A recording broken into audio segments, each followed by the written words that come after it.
Hello, everyone. Welcome to another Montblanc Inspire Writing class. My name is Chantelle Hoffmann. This is part 3 of our 3-part cursive series. So that's where we're going today. It will be practical. We're going to practice some of this long form, really getting our arms moving across the page. We're going to focus a little bit less on, specific forms of letters. But let's look at what we are going to need for today's class. First of all, if you haven't already printed out handouts, there is the handout section up there in the corner where you can go ahead and download that now. Otherwise, the only thing that you're really going to need is you could have some blank paper to take notes. We're actually going to do some warm-ups. So if you want to scribble on something other than your handouts, you're welcome to grab some blank pages.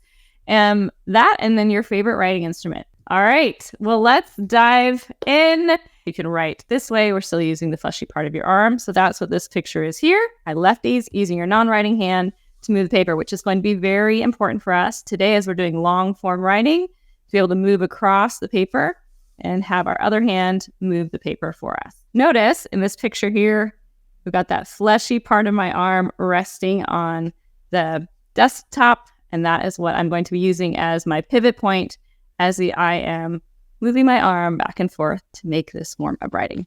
Now on to the warm-up. These are called push-pulls. And we're going to go like an underturn and then up and down, okay? And mine will not be perfect as I am talking, and also they're not perfect even when I'm doing them on my own. What I'm thinking about is I'm feeling that fleshy part of my arm. This part is going back and forth on the desk. I'm thinking I am trying to control the pen. And what I have found to kind of keep me from going, all over the place like that is you're really just pulling towards your body. And I'm thinking I'm trying to kind of control it so it stays within these two lines. So maybe I'll zoom up a little bit more for you guys. So underturn and then pushing and pulling. And if I think a little bit more about that pull stroke, I'm keeping connection to the paper the entire time. So I am pushing and pulling the pen on there, but I'm thinking a little bit more about that pull stroke towards my body helps me to have a straighter line down. The reason this stroke matters is because when we are doing our letters, we're going to have these straight strokes in our letters. So that just having that muscle memory built up is going to be really beneficial. So sometimes I'll do a few in a row and then I end with an overturn and I move my hand and my pen, or you can do a bunch in a row. We're going to do some ovals. We'll do some counterclockwise ovals and clockwise ovals. Now let's look at this section down here. So as we move across and we write this word perfection, I'm not going to think how fast can I write it. I'm going to think I'm going to bump coming around. I'm going to try not to use my fingers, but I'm using my arm. And you'll notice, that I have a little bit of a bump, but a bump. As I'm writing, I'm thinking about these upstrokes down, loop down. Okay, this will get faster, or in fact, you can write fast, but I find that I need to find that balance between, but I got to use this hand to move the page. Okay, so we're getting across the page.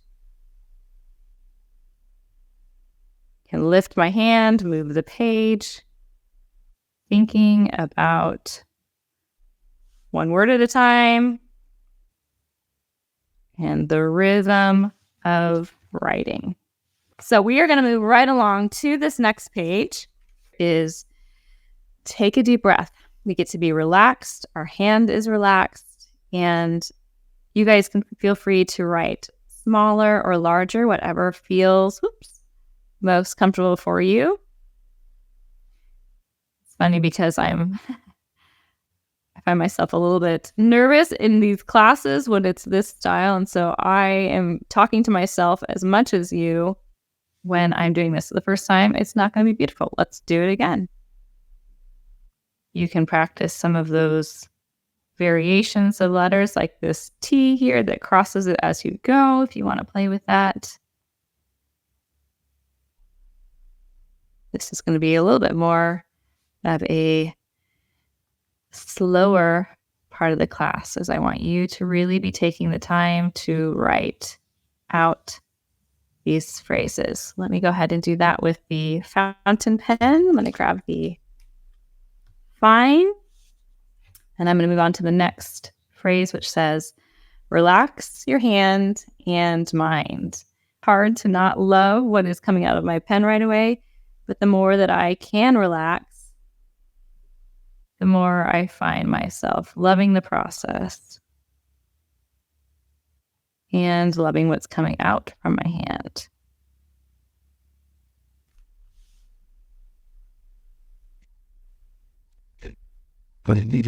Good. All right. So what is different here than in our previous classes is we haven't practiced a lot of phrases. We looked at individual words. So this might feel normal to you if you've done a lot of cursive, or it might feel really foreign to you to move your hand across the page in this manner where you're not using your fingers as much. So really practice that idea of using your non-writing hand to move the paper so you can stay in your ideal writing zone, which is right, like this is your perfect writing zone. So that's where I want to keep my writing hand moving across the page in that zone. All right, and hopefully you're with me. Last phrase here, and I want you to write the phrase handwriting is a long word. So let's try the word handwriting. I might pause a little bit if I need to shift my hand. Handwriting is a long word. Okay, now we know how to write a sentence. We've practiced our cursive in the last 2 months. Now let's talk about, we want to send a letter out into the world. What are some considerations that we want to keep in mind? Before I talk about anything related to etiquette, I really like to stress that the heart behind etiquette is not to, know more than other people and have a snobbery or any kind of elitism. And now let's dive in and educate ourselves a little bit on some of the finer points of writing a letter. First, we're going to consider the recipient and the reason. This is a pretty quick consideration because if you're thinking about writing a letter, chances are you already have the occasion in mind and the person who you're writing to. And then with that in mind, we are going to choose our stationery. Today's world, there is a lot more grace and flexibility and personality that can be expressed through different stationery. So that is really fun. Let's stop for a second and think about where we are composing different parts on the paper. Now, this stationery here has the address on there. You do want your recipients to be able to know where, if they wanted to write a letter back to you, where they could return the address, return their response to. So if your stationery doesn't have your address on there, the first thing you would do up here in this upper right corner of your paper, anywhere up in here, you can write to your return address. So we're going to do 123 Ink Street, okay? And you could do, wherever you're from, your full address can go here, okay? Then below that is going to be the date, because hopefully your recipients will be keeping these for years to come, just like I showed you that stack of letters that I have, and having the date on there.